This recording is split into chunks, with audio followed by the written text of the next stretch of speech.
দিকটা সেটা কম বেশি শরীরে রয়ে গেছে। তা ঈশ্বরকে ধন্যবাদ দিই, কালকে এতটাই খারাপ লাগছে, লাস্টে আমি বলছি যে তুমি মারলে মারো আর বাঁচিয়ে রাখলে বাঁচিয়ে রাখো, এই বলে শুয়ে পড়েছি। তা কালকে দেখছি, আজকে উঠে দেখছি কি শরীর পুরো ফ্রেশ হয়ে গেছে। কারণ কি, আমি ঈশ্বরকে সেই সম্পূর্ণ ভার সমর্পণ করে দিয়েছি, আমি আর পাচ্ছি না। আমাদেরকেও পিতার কাছে সম্পূর্ণ ভার ছেড়ে দিতে হবে। এখানে ঈশ্বর বিড়াল ধরে, ধৈর্য রাখেন। ঈশ্বর আমাদের জীবনে খালি রোগ ব্যাধি শয়তান ঢেলে দেয়, কিন্তু ঈশ্বর চায় না আমরা রোগ ব্যাধিতে থাকি।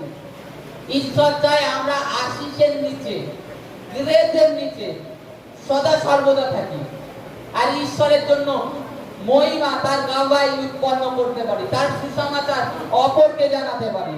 এখানে যে যীশু খ্রিস্ট কাদের জন্য ওয়েট করছিল জানেন? একমাত্র শিষ্যদের জন্য, যেন শিষ্যরা যীশু খ্রিস্টকে পুরোপুরি ভাবে বিশ্বাস করে।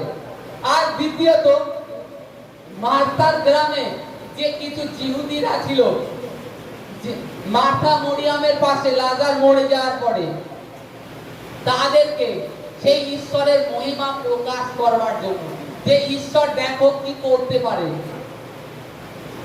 ঈশ্বর কি করতে পারে। আর ঈশ্বর যে যীশু খ্রিস্টকে পাঠিয়েছে এটা বিশ্বাস করার জন্য, জিহুদিরা যাতে বিশ্বাস করে। আজকে প্রভু যীশু আপনাকেও ভালোবাসে, আমাকেও ভালোবাসে। খালি মার্থা মরিয়ামকে যে লাজারকে ভালোবাসতো তার জন্য যে বাঁচিয়েছে তা নয়, আজকে এভরিথিং প্রত্যেকটা মানুষকে প্রভু যীশু ভালোবাসে, যারা তার ইচ্ছা অনুসরণে এখানে এসছে। তার ইচ্ছা, খ্রিস্ট যীশুর ইচ্ছা যারা এসছে তাদের জন্য ঈশ্বর গ্রেস অনুগ্রহ রেখে দিয়েছে। আর এই আশিস, আর এর দ্বারাই ঈশ্বর মহিমা পেয়ে থাকেন। যীশু খ্রিস্ট সেখানে আরো 2 দিন ওয়েট করলেন। আমাদের জীবনে হয়তো কোন আশিস আটকে আছে, আমরা কিছু চাচ্ছি, প্রভু আমার জীবনে এটা করো, এটা করো। সে শারীরিক ক্ষেত্রে হোক কিংবা আর্থিক ক্ষেত্রে হোক, ঈশ্বরের কাছে চাচ্ছি, কিন্তু সেটা হচ্ছে না, পাচ্ছি না। হয় ঈশ্বর দেখেন যে এটা নিয়ে আমরা সঠিকভাবে ব্যবহার করতে পারবো না, আর না হয় দেখে যদি এটা এখন ওকে দিয়ে দিই ও বিগড়ে যাবে। এই কারণের জন্য ঈশ্বর অপেক্ষা করে। আজকে ঈশ্বর আশিস অনুগ্রহ দিয়ে রেখে দিয়েছে, তিনি আমাদেরকে ভালোবাসে। আর ঈশ্বর চায় আমার দ্বারা, আপনার দ্বারা ঈশ্বর মহিমা পায়। আপনাকে যখন আপনি ঈশ্বরের সুসমাচার নিয়ে যাবেন, খালি কি ঈশ্বর মহিমা পাবে? বলেন তো, আপনি একজন সুসমাচার প্রচারক, প্রেরিত, আপনি কারোর কাছে সুসমাচার করছেন, ঈশ্বরের কাজ করছেন, খালি কি আপনার দ্বারা ঈশ্বর মহিমা পাচ্ছে? আপনি কি মহিমা পাচ্ছেন না? ঈশ্বরের সঙ্গে সঙ্গে যিশুর নামের জন্য আপনাকেও ঈশ্বর মহিমা দিচ্ছে। তা আজকে আমাদেরকেও ঈশ্বরের প্রতি বিশ্বাস আর তার পথে তার উপর সমস্ত ভার যখন অর্পণ করব, তখন ঈশ্বর আমাদের দিতে একটু দেরি হলেও, যেখানে যীশু খ্রিস্ট 2 দিন ওয়েট করলেন, 2 দিন ওয়েট করলেন, আরো সেখানে থাকলেন, আমাদের বেলায়ও ঈশ্বর আরো 2 দিন হয়তো লেট করছে দিতে, কিন্তু যেটার অপেক্ষা করছেন তার থেকে হয়তো বেটার করবে আপনার জীবনে, আমার জীবনে। তার জন্য আরো ঈশ্বর ওয়েট করছে, বেটার করতে চায় ঈশ্বর। আর বাইবেলে লেখা আছে, তোমরা নিরাশ হয়েও না, অধার্মিককে ফলো করো। দৃষ্টান্ত প্রভু যীশু দিয়েছে। অধার্মিক যদি বিধাবার বিচার সঠিকভাবে করতে জানেন, তাহলে ঈশ্বর যিনি স্বর্গ পৃথিবী বানিয়েছে, যিনি পৃথিবী সৃষ্টি করেছে, যিনি মানুষকে বানিয়েছে, তিনি কি তোমাদের প্রতি ধৈর্য ধরে থাকলেও তোমাদের কি সেই জিনিসটা দেবে না? তুমি এসছো আজকে সুস্থ হতে, যে জিনিসটা তোমার দরকার, তুমি হাঁটতে পারছো না, তুমি কথা বলতে পারছো না, তুমি কানে শুনছো না, তোমার পায়ে ব্যথা, তোমার কোমরে ব্যথা, তুমি সেটার জন্য চাচ্ছ, বুকে ব্যথা সেটার জন্য চাচ্ছ, তা তুমি সেটার জন্য ধৈর্য ধরো, নিরাশ হয়েও যেও না, প্রভুকে কন্টিনিউ জ্ঞাত করো। প্রভু তোমার বাক্যে লেখা আছে যে তুমি আমাদের জন্য ধৈর্য ধরো, কিন্তু আমরা বিশ্বাস করি প্রভু যে তুমি আমাদেরকে সুস্থ করে দিয়েছো, তোমার কোড়া খাওয়ার জন্য সুস্থ হয়ে গেছি আমরা, তখনই আমাদের আশীষটা সঠিকভাবে আমরা পাবো। আমরা আমাদের অধিকারটাকেই ব্যবহার করছি না। প্রভু যিশু ভালোবাসে, তিনি আমাদের পিতা, তিনি যে ভালোবাসে, আর তার কাছে যে ভালোবাসার অধিকার আমাদের আছে, কারণ আমিও তাকে ভালোবাসি। আমার ছেলে যেরকম আমার প্রতি একটা অধিকার খাটাতে পারে, আমারে এটা দিতেই হবে। আগের দিন সামথিং একটা উদাহরণ দিচ্ছি, আমি গিয়েছি দীনবন্ধুনগর দোকান করাতে, তা আমি ওকে বলছি দেখ এখন কিন্তু আমার কাছে এখন বর্তমান 10 টাকা রয়েছে, আর কিন্তু খুচরো নেই। তা বলছে না ঠিক আছে, আমার 10 টাকার খাবার দিলে হবে, দুইজনে ভাগ করে খাবো, দাদা আর আমি। তা আমি বলছি ঠিক আছে তাই হবে। তা আমি কি করলাম, আমি দোকানে গিয়ে আমি ওকে 5 টাকা দামে 2টো বিস্কুট কিনে দিচ্ছি। হবে না, ফুটি নেবে, আমি বলছি ফুটি নিয়ে তো একা খাবি, বলছে না এই ভাগ করে খাবো। সে আমি দেবো না, জেদ করে নিল, মানে রিটার্ন, আমি বিস্কুট আবার রিটার্ন দোকানদারকে দিতে হলো বিস্কুট, যে বিস্কুট নেবে না ওকে ফুটিয়ে দিতে হবে। জেদ করে নিল, কান্না শুরু করে দিল, আমি খাবোই না, আমি খাবোই না। এই যে জেদ, এই যে অধিকার, ও জানে বাবার কাছে আমি জেদ করলে কিংবা কান্নাকাটি করলে আমাকে দেবে বাবা পাল্টে, ও অধিকারটাকে ব্যবহার করলো, আর আমার সেখানে বাধ্য হয়ে আমাকে দিতে হলো। আমাদেরও ঈশ্বরের কাছে অধিকার ব্যবহার করতে হবে, যেটা আমাদের পিতা, সেই অধিকারটাই আমরা ব্যবহার করছি না। অধিকার ব্যবহার করছি না, এই কারণে পাচ্ছি না। আর কাউকে বললে যে, অনেকে বলে আমি কেঁদে প্রার্থনা করবো, আমার তো কান্নাই আসে না, অনেকে কান্নাই আসে না। পিতার কাছে চাও, নিজের শরীরকে মারো। শরীরকে মারা কাকে বলে জানেন? কাকে বলে শরীরকে মারা? ফাস্টিং, না খেয়ে 2 দিন 3 দিন, কি দরকার, কি প্রয়োজন সেটা করো, ফাস্টিং করো, শরীরকে মারো, এটা শরীর মারা বলে। যখনই মারবে, যখনই কান্নাকাটি করে ঈশ্বরের কাছে প্রার্থনা করবে, দেখবে তোমার যে কাজ 2 বছর 5 বছর ধরে আটকে রয়েছে সে কাজ হয়ে গেছে অলরেডি। এটা ঈশ্বর করে,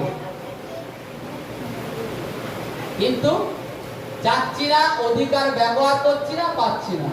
প্রভু যীশু খ্রিস্ট লাজারকে, মার্থাকে, মরিয়মকেও ভালোবাসতেন, আমাকেও ভালোবাসে, আপনাদেরকেও ভালোবাসে। আপনারাও তার ওই মার্থা মরিয়ম যার সন্তান, ঈশ্বরের সন্তান, আমরাও ঈশ্বরের সন্তান। খালি এইটাই আমরা ভাবতে থাকি যে সেই সময় যীশু খ্রিস্ট মানসিক ভাবে ছিল, কিন্তু প্রভু যীশু খ্রিস্ট যখন বলে গেছে যে আমি মানসিকে অনুপস্থিত থাকলেও আমি আত্মিক ভাবে উপস্থিত, যুগান্তের প্রত্যেকটা দিন, প্রত্যেকটি মুহূর্ত আছি, আমাদের চাওয়ার অভাবে পাচ্ছি না, নিজেরা ভীত হয়ে যাচ্ছি, নিরাশ হয়ে যাচ্ছি। আর প্রথমত শয়তান একটা জিনিস আমাদের মাথায় ঢুকিয়ে রেখে দিয়েছে, ঈশ্বরের কাছে অধিকার চালাবো, এইভাবে প্রার্থনা করব না, এটা মনে হয় পাপ হয়ে যাবে। সব থেকে বড় ভুল যে ঈশ্বরের কাছে এইভাবে চাবো, আমি পাপ না করে ফেলি। কিসের মধ্যে ফেলে রেখে দিয়েছে শয়তান? মানে মানসিক রোগের মধ্যে ফেলে রেখে দিয়েছে। আপনাকে আপনার অধিকার ব্যবহার করতে দিতে চায় না। শয়তান জানে এ যদি এই অধিকারটাকে ব্যবহার করে, তাহলে এ আমার যে আমি যেটুকানি একে পরামর্শ দিয়ে চালাচ্ছি, এ সেটুকানিকে শুনবে না। অলরেডি এ তো প্রার্থনায় যাওয়া ধরেছে, এখন না একটু বাড়িতে প্রার্থনা করা আমি আটকে রেখেছি। এর লোক দিয়ে, মোবাইলের লোক দিয়ে, সিরিয়ালের লোক দিয়ে, এভরিথিং, কাজের আর্থিক সমস্যার মধ্যে ফেলে আমি আটকে রেখেছি। যদি এ বাক্য সঠিকভাবে জেনে যায় তাহলে পুরোপুরি করে প্রভুকেই ডাকা শুরু করে দেবে, প্রভুকেই ডাকা শুরু করে দেবে। এই যে আমাদের মধ্যে শয়তান এই যে এইগুলো দিয়ে রেখে দিয়েছে, এই কারণের জন্য অধিকার চালাতে পারছি না, আর খালি ভীত নিরাশ হয়ে থাকছি। পিতার কাছে যেতে গেলে ভয় পাচ্ছি, আর প্রথমত ভাবছি যে কোথায় যাব। বলেছে তো মন্ডলীর থেকে বলেছে ঘরে বসে যখন প্রার্থনা করো একা একা প্রার্থনা করো। তা আমি কোথায় যাব? হয়তো দুই একটা কথা ঘরে ঘরে বসে বলে প্রার্থনা করে পিতা শুনে নিয়েছে। পিতার কাছে সেখানে ব্যবহার করো, এখানে কতটা পাচ্ছ তার থেকে বেশি তুমি তোমার গিয়ে পারবে। পিতার কাছে সেখানে আরো বেশি চাইতে পারবে। আর মণ্ডলীতে অবশ্যই বাইবেলে লেখা আছে মণ্ডলীতে আমাদের প্রত্যেককে উপস্থিত হতে হবে। বাইবেলে লেখা আছে আমরা যখন মণ্ডলীতে একত্রিত হই তখন প্রত্যেক অঙ্গ প্রত্যঙ্গ এখানে ওখানে থাকি, সেটা এক জায়গায় সংগঠিত হয়ে যায়। তখন একটা অনুগ্রহই আলাদা ঈশ্বরের। আর যেটা কথা আমাদেরকে শয়তানের যে আমাদের মধ্যে ভাবনা দিল গলত, কিংবা আপনার দ্বারা কোনো বাক্য বের করে দিল, এর দিয়ে নিরাশ হয়ে যাবেন না কখনো। খালি আপনি বিশ্বাস করবেন আপনার জন্য খ্রিস্ট যিশু সম্পূর্ণ পূর্ণ করে দিয়ে গেছে। আর আপনি যদি হৃদয় থেকে তাকে উদ্ধারকর্তা মুক্তিদাতা বলে গ্রহণ করে থাকেন তাহলে অবশ্যই আপনি সেই অধিকার ব্যবহার করতে পারবেন, যেতে পারবেন ঈশ্বরের কাছে সেই অধিকারের সহিত। কারণ আপনি তার কন্যা, আপনি তার পুত্র, আপনার অধিকার আছে। খালি লাজারকে মরিয়ামকে নয়, আপনাকে আমাকে প্রত্যেককে ভালোবাসে তিনি। আর তিনি চান খালি লাজার যে সুস্থ হয়েছে, তিনি যে মরে উঠেছে তা নয়, মরে বেঁচে উঠেছে তা নয়, আমরাও প্রত্যেকে ঈশ্বর এটাই চাই যেন প্রত্যেকে সুস্থ হয়ে সুস্থভাবে জীবন যাপন করি। আর আমার দ্বারা আপনার দ্বারা ঈশ্বর মহিমান্বিত হন। আমাদের আশপাশেও জানে যে ঈশ্বর কি কার্য করতে পারে প্রত্যেকের জীবনে, এটাই ঈশ্বর চান। তা আমরা যেন কোনো বিষয় ঈশ্বরের কাছে চেতে নিরাশ না হই। ঈশ্বর আমাদের জন্য একটা জিনিস দিতে দেরি হচ্ছে, তাই পথ বের করতে হবে। নিজের ভাবনা অবশ্যই বাইবেল শাস্ত্রে লেখা আছে ওষুধের অবশ্যই তোমরা ওষুধ অবশ্যই খেতে পারো। বাইবেলে লেখা আছে ঔষধি গাছপালা নির্মাণ করেছে, কিন্তু ওঝাগুলি এর থেকে ঈশ্বর দূরে থাকতে বলেছে। জ্যোতিষী কারণ কি? এগুলো ঈশ্বরের চোখে ঘৃণিত, আর এইগুলো হচ্ছে মহাপাপ। ঈশ্বর এগুলো বারণ করে দিয়েছে স্পষ্ট। এই যদি আমরা করে থাকি তাহলে মহা ভুল করেছে, মহাপাপ কাজ। ঈশ্বর তার মানে তুমি এটাই দেখাতে চাচ্ছ, এইটাই প্রমাণ করতে চাচ্ছ তোমার ঈশ্বর কিছুই করতে পারে না, তিনি তোমার বিষয়ে কোনো কিছু করতে সক্ষম নয়। তার জন্য তুমি তোমার ঈশ্বরকে ছেড়ে দিয়ে তুমি আরেকজনের কাছে ছুটে চলে গেছো, ওঝা গুণিনের কাছে। তো মানে কমজোরি ঈশ্বর, এইটাই প্রমাণ করতে চাও। এই কারণের জন্য ঈশ্বরের গৃহীত, এই কারণে বাইবেলে বারণ করে দিয়েছে। ঔষধি খেতে বারণ করেনি। কেন বারণ করেনি? এটা তো বাইবেলে ঈশ্বরই নির্মাণ করেছে পৃথিবীর ঔষধি গাছপালা। আপনাকে ভালোবাসে, আমাকে ভালোবাসে, প্রত্যেককে ভালোবাসে। আর ঈশ্বর হয়তো আজকে একটু লেট হচ্ছে, ধৈর্য ধরে আছে ঈশ্বর, কিন্তু কালকে পাবেন। কালকে আপনি পাবেন, আমি পাবো, কিংবা পরশুদিন পাবো। ঈশ্বর যেটা প্রতিজ্ঞা করেছে সেটা হবে। আর সেটা আমাদের জীবনে 100% যদি আমরা অঙ্গীকারে আর বিশ্বাসে অটল হয়ে দাঁড়িয়ে থাকি, অবশ্যই হয়ে গেছে, সেটা আমাদের জীবনে হয়ে গেছে already. Hallelujah, hallelujah, hallelujah, hallelujah.